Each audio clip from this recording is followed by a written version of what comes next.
Wondering how your business meetings can be successful? By the end of this video, I'm going to share with you my tips on how to make your business meetings more productive and efficient. And if you stay to the end of this video, I have something very special for you that's going to make you productive and efficient in other areas of your business. Hi, if you're new here, welcome.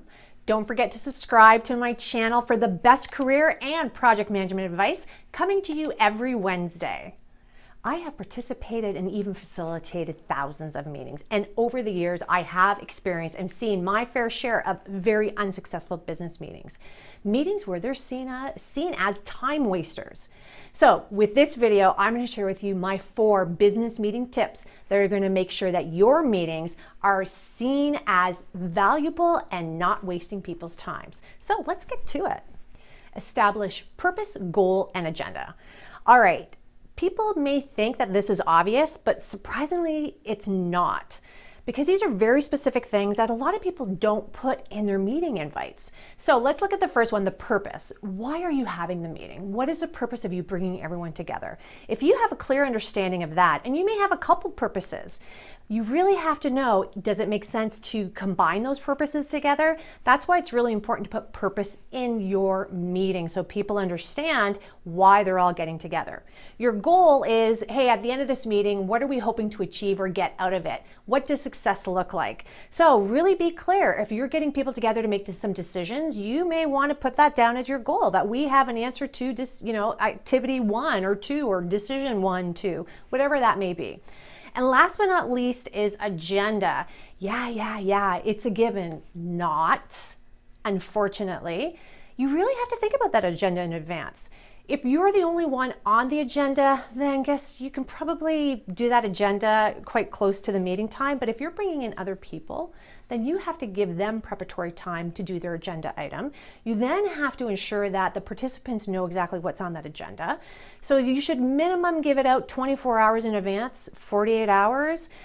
More would even be great if you can, but if you can't, I would say those are kind of the bare minimum to go with. And you want to ensure you follow it through. More importantly, put a time associated with it. I don't know how many times as soon as I put a time against an agenda item, I had to rearrange my agenda all over again, even kick some things out because of that. So to have really successful business meetings, purpose, goal, and agenda is a must. Concentrate on the meeting. This may seem like another obvious one, but you'll be quite surprised. People don't concentrate on the meeting. I don't know how many times I've seen people multitasking during meetings, which really is a big no-no. I also find it's interesting too, because when we talk about meetings, we put a lot of ownership on the facilitator. But as a participant, you have a role to play as well, and that is the concentration. So turn off your phones. Turn off your laptops if you are in live meetings. Obviously, if you're in virtual calls, you're going to need to have your laptop on, but don't start doing other tasks. It really is disruptive to the flow of what's going on, particularly when someone calls upon you and you're not paying attention. Why? Because you're multitasking and you're not concentrating. So yes, it is important for the facilitator to have jobs and responsibilities in ensuring that the meeting is set up for success, but it's also the responsibility of the participant to participate properly by concentrating on the meeting. That's how you're going to have successful business meetings. Discussions and Q&A. If you're going to have a meeting, your meeting is not just to update people. In fact, I hope you don't have update meetings. I hope you can those, or if you do have them, you just do them like quarterly. Believe you me, there's a whole bunch of other technology to help you with updates. So if you're together in a meeting, it really is to discuss, it's to have questions, it's to brainstorm, it's to resolve. So you need to make sure that everyone is participating. And this is something too for successful business meetings. I see a lot of one-sided conversations. People who are extremely extroverted, who have an opinion, who are always the ones that are speaking. And then there's a lot of individuals who may be shy, more introverted, who don't speak up, but I promise you have amazing ideas.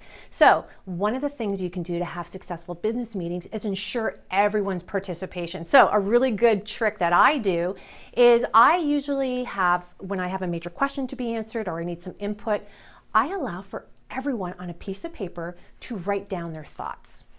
I give everyone 10, 15 minutes. And then afterwards, we go around the room or on the virtual call, we go along the windows and say, hey, Please tell me what you think of this. This is a great way to get great discussion and a lot of good questions answered when people are properly participating and you call upon everyone at the meeting. End with an action plan. This is, I get crazed when I go into a meeting that I'm not running, I'm a participant. We go through everything and then we talk about a lot of stuff, but no one is taking notes and no one got assigned anything, but yet a whole bunch of tasks were said that had to be done. But who owns it? When are they due? Oh my goodness. I find this crazy that you're bringing all these important people together and yet you're not ending your meeting with some action item plans. I see a lot of people taking minutes of what was said, but again, the most important part, who's going to take responsibility for the key things that you all decided on, gets left and lost. And then you wonder why your business initiatives are not moving forward because your business meetings were really ineffective, wasting people's times. So the biggest gift you can give to yourself is ensure that as you're talking about things and you're coming to resolution and action items are being addressed, assign a person's name to it, assign a due date, capture that. Better yet, the last 5 minutes of every meeting, repeat it so everyone is very clear that with the takeaway and the expectations coming out of that meeting. Now that you know how to run a successful business meeting, good for you. I'm excited for you because I think you're going to find tons of value. Your meetings are going to be looked at as being effective and efficient and not wasting people's time.